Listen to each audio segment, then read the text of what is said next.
what's your advice?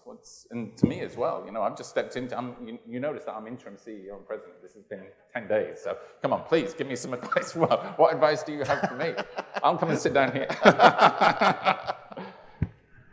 I think, number one is listen to the market signals that you get, listen to the customer signals. I think, the value proposition testing. I think one is be a scientist, right? So be a scientist to your value proposition and test that hypothesis, test that like you would anything else. I think that is so fundamentally important. I wish I knew that when I was chief scientist at USAID with hundreds of millions of dollars spending new programs. I wish I had done that testing. I wish I had done that testing on policies when I was at the State Department.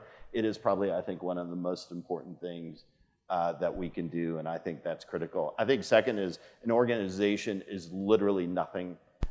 It is buildings, it is policies, it is everything, even the State Department, but it is fundamentally, one of the most amazing insights I got at the State Department where I worked on international diplomacy around science was that it is people that get things done, and people are at the heart of everything. I'll give two, but I'll turn back to you. No, I think they were good. I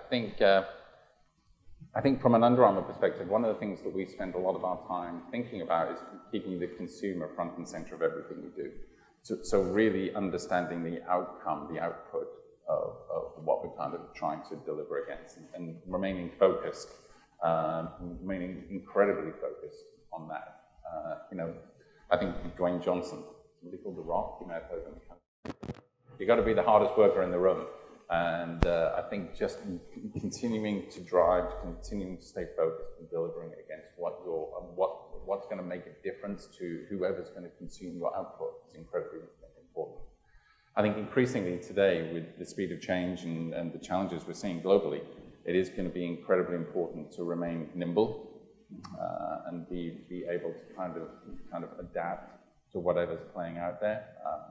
I think, and this is probably an additional one as well, but thinking about how you can work collaboratively across institutions like this. Nobody has the moratorium on all the good ideas.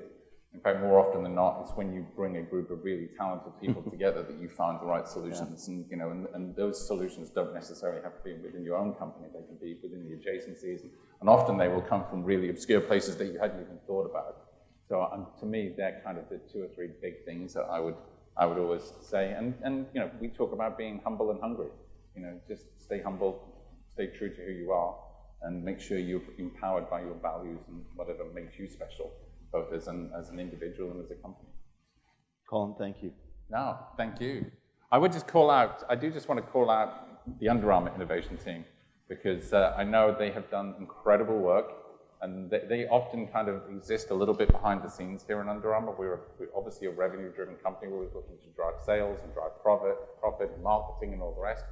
But the boffins we have in the back of the house are what make Under Armour special.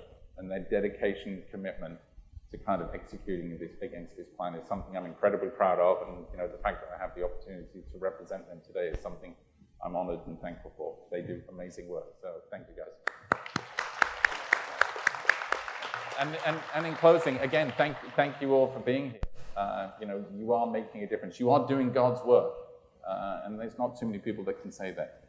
So please keep doing what you're doing. We need you to help solve it. So, all right, thank you. Cheers.